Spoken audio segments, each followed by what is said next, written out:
What's going on, guys? We're getting into another video. Now, UFC Vegas 91 finished up a couple of days ago, and I wanted to discuss some future matchups for some of the fighters that participated on the fight card for UFC Vegas 91. Now, typically for pay-per-views, there will be a lot more matchups that actually have an impact on the specific weight classes.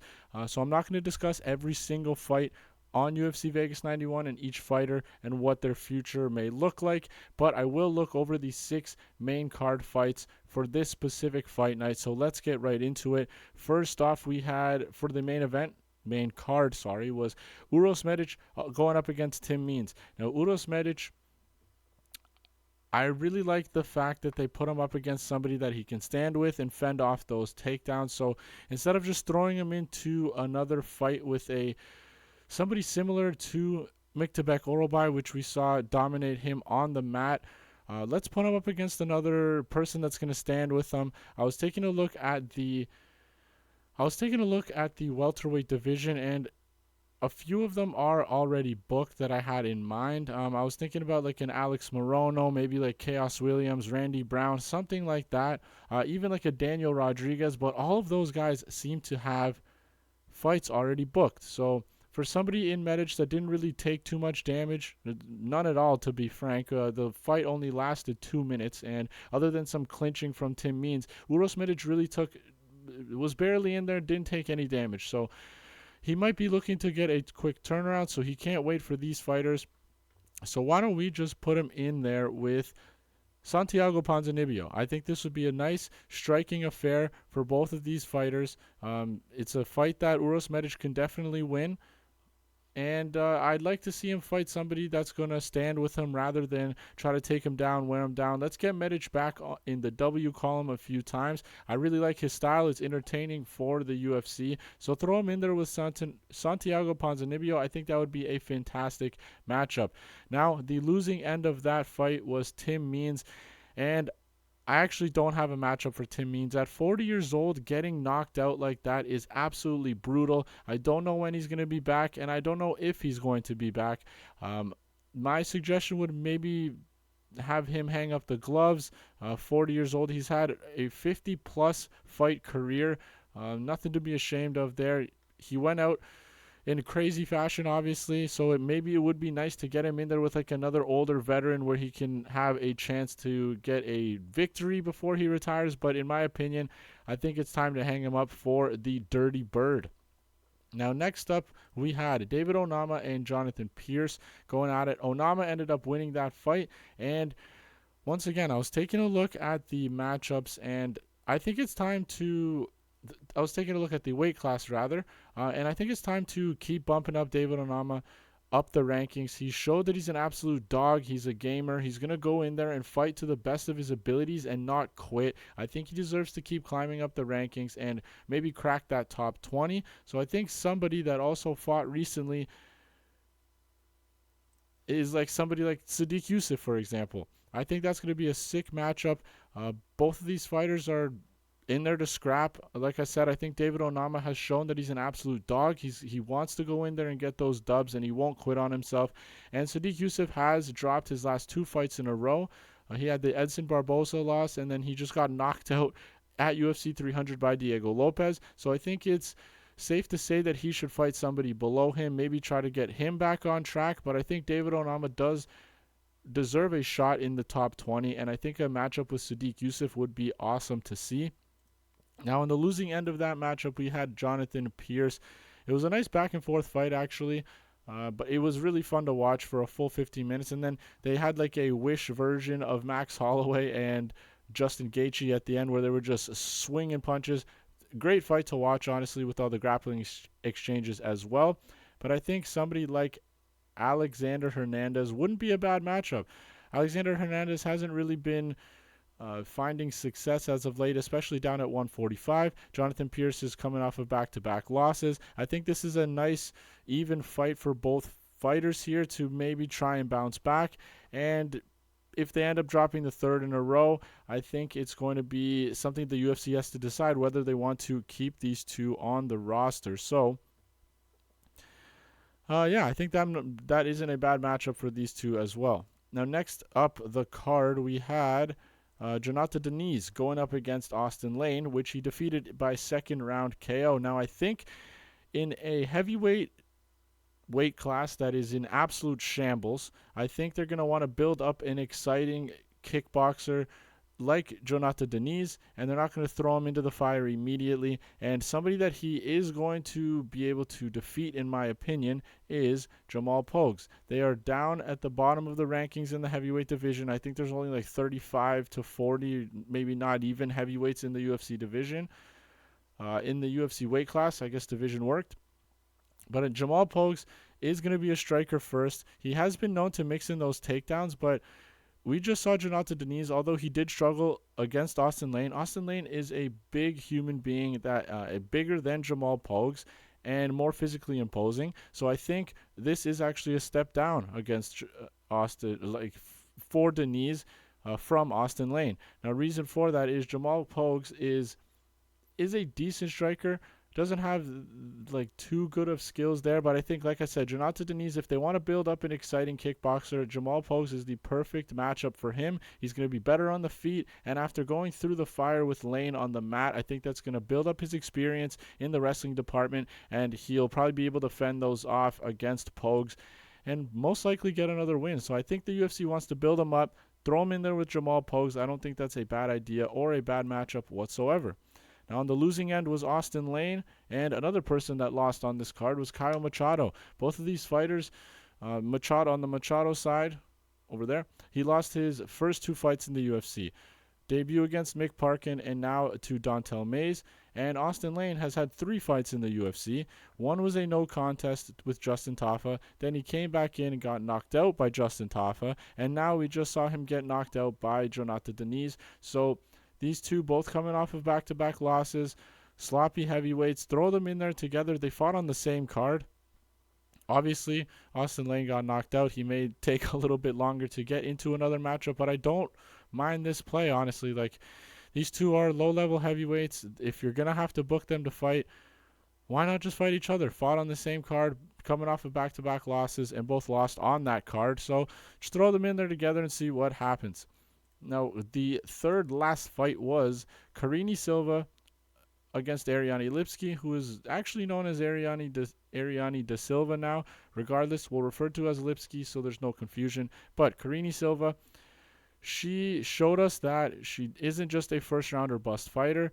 She can go the whole 15 minutes, keep her cardio, and win decision victories win decisions as well. So I think you put her up against the ultimate gatekeeper in Caitlin Chookagian, also now known as Sarah Manera or something like that. Kind of sounds like marinara. Regardless, I think that Carini Silva should get tested by the ultimate gatekeeper in Caitlin Chookagian. Jesus, I'm stumbling my words. I actually originally had an idea to put her up against Viviane Araújo, another seasoned veteran just like Caitlin that's going to test Carini Silva's skills a little bit more, get her into that top 11, top 10-ish area. But Viviane Araújo is booked, I believe, with, Jasmine Jasudavicius in July. So that was off the table. So I think the next best thing in terms of veterans, gatekeepers status, Caitlin Chookagian or Sarah Manera is a perfect matchup, a next step for Carini Silva in this women's flyweight division. Now, on the losing end, we had Ariane Lipski, and she had a nice 3-fight win streak before this loss to Carini Silva, and although she did lose, it wasn't terrible. We now know Carini Silva was a killer. Lipski ended up surviving the full 15 minutes and had some good moments in that fight as well. So there's nothing to be ashamed of. No need to hang her head. I think we put her in there with somebody like Miranda Maverick, who's also had a little bit of a stretch of wins as well. I don't think this is a bad matchup. Not much explanation there. I think both fighters, I think this is a good matchup to make. And that's my explanation for that one. Next up, we get into the co-main event, and we had Bogdan Guskov taking on Ryan Spann. Now, Guskov got swarmed in that first round. Ryan Spann was landing big shots, ended up getting him onto the mat and putting in work there because we know that Guskov has that hole in his game. But regardless, Guskov weathered the storm, knocked Ryan Spann out in that second round. And I really wanted to bump up Guskov again. He just beat somebody as dangerous as Ryan Spann in emphatic fashion, and I think he just deserves to keep getting pushed up the rankings. Now, I was looking at the light heavyweight division, and similar to the Uroš Medic thing for around his ranking, there's a lot of light heavyweights that are booked in the near future. Now, Johnny Walker is set to fight Volkan Ozdemir. I don't know exactly when they were scheduled to fight, but they are scheduled to fight each other. And I actually originally wanted Guskov to go up against Johnny Walker. I think that's a nice step for him. I think that's a winnable fight for him, especially because of how chinny Johnny Walker is. But obviously that's off the table now. And to be honest, after back-to-back KO losses, how cool would it be to see Guskov rematch Ozdemir with a full training camp? I thought that would be cool as well, but we can't do that. Johnny Walker and Ozdemir are fighting each other. So if you want to bump up Guskov a little bit and maybe put him up against a striker, we can put him up against the undefeated Azamat Murzakanov. Now, we haven't seen Murzakanov since April of 2023, so it's been just over a year, so I don't know when he plans on getting back. I don't know what he's up to right now, but I think this would be a really cool matchup to see. Guskov has gotten back-to-back KOs, as we saw. Zach Pauga, not that great of a victory, but still KO'd him, and now more recently KO'd a dangerous fighter in Ryan Spann. So why not test his mettle, put him up against somebody like Azamat that's not going to really go for those takedowns. It's going to be more of a striking affair, which Guskov will thrive in. So I think that would be really cool if the UFC wants to bump him up the rankings even more. We can do like a Nikita Krylov fight, but in my opinion, I think that's setting up Guskov for disaster. Krylov is going to grapple, he's going to wrestle, and I think he defeats Guskov that way. But I think I really like this Murzakanov fight. We bump up Guskov a little bit, reward him for his back-to-back KO victories, and test him up against an undefeated fighter such as Murzakanov. So we get into and then on the losing side of this is Ryan Spann. Now he's on a three fight losing streak, I believe. Let me see. Yes, 3 losses in a row. So we don't even know what this UFC has planned for Ryan Spann. Is he going to get cut? Is he going to get another fight? I'm not 100% sure. But if they do decide to book him, I think a Kennedy and Nzechukwu fight isn't that bad of an idea. Kennedy has also been struggling. We just saw him lose as a minus 700, minus 800 favorite to a 40-year-old Ovin St. Preux, which was very odd to see. Everybody in the world had Nzechukwu as their lock in that specific matchup. But I think in terms of both of these fighters' spots in their career, both of them have been struggling. They've dropped multiple fights in a row. And they're close enough in rankings where they're not going to really get rewarded for beating one another, which I don't think they should be considering their recent slump. So if they're going to keep Ryan Spann in the UFC, I think a fight with Kennedy and Nzechukwu is not a bad idea. Now let's finish things off with the main event of the evening. We had Alex Perez absolutely starching Matthias Nicolau in that second round in Topuria Volkanovski-esque fashion. Somebody posted a video on Twitter, or X now, I guess, and it was a half and half video. On the top half, it was Alex Perez knocking out Nicolau, and on the bottom half, it was Topuria knocking out Volkanovski. And the sequence for both of those fights seemed scary similar to the way Nicolau fell, the way Volk fell. Perez and Topuria both wearing red shorts. It was actually really cool to see. Try to find that video. It was awesome to see it, I don't want to say beside each other because it was on top and one was on the bottom, but that was really neat. I actually had that kind of a vibe when I watched the KO live. Regardless, I think we put Alex Perez up against Kai Kara-France. These two have been scheduled to fight twice in their careers, once back in May of 2020 and more recently back in February of 2023. Now, there was a cancellation both times. I don't know exactly which side of the cancellation it was on. I'm going to assume the Perez side, but that's silly of me to assume. I'm not sure. Regardless, these two have been scheduled to fight against each other twice. Now, both of them are